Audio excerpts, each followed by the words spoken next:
Hey everyone, welcome back. Let's do another example. So suppose that we're talking about the market for Supreme t-shirts.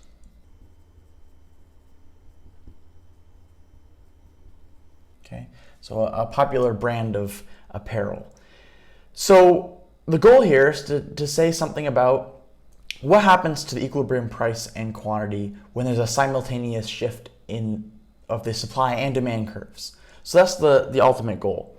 So I'm going to give you a couple of events, and we want to see first how these events shift the supply and demand curve, and also what happens to the equilibrium price and quantity, right? So we have supply and a demand curve. We have this initial equilibrium price, P star 1, initial equilibrium quantity, Q star 1, and these curves are going to shift.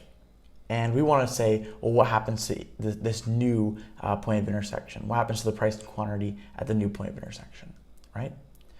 So let's think about the first event that might happen. So let's say that we're talking about the market for Supreme t-shirts, and these are, say, cotton t-shirts. So let's just think about a decrease in the price of cotton, right? Or a decrease in the input price to producing this good. So I'll say the first event, number 1, is a decrease in the price of cotton.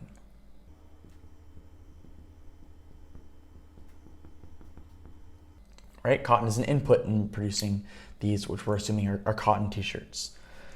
So what's that going to do? At every given price, that's going to increase the quantity supplied. So we're going to have an increase in supply from this decrease in the input price. Okay, so how do we illustrate that? Well, that's going to be a shift to the right.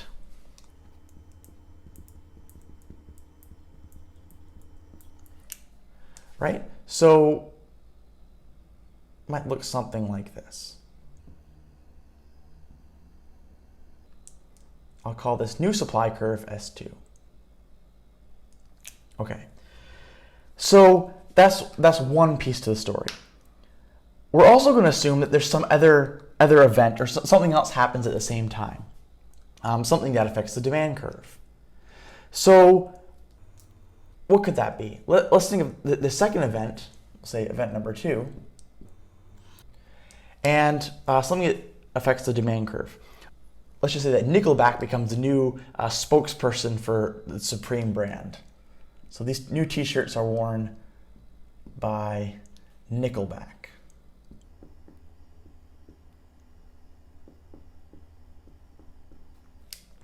Okay, so what does that do to demand?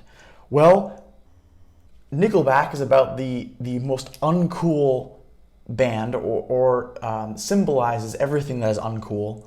So we're going to say that Supreme now becomes a really uncool brand to wear.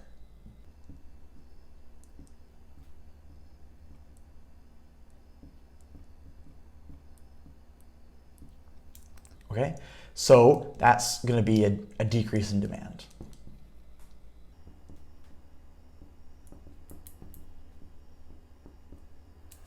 Okay, so we illustrate that by a shift to the left.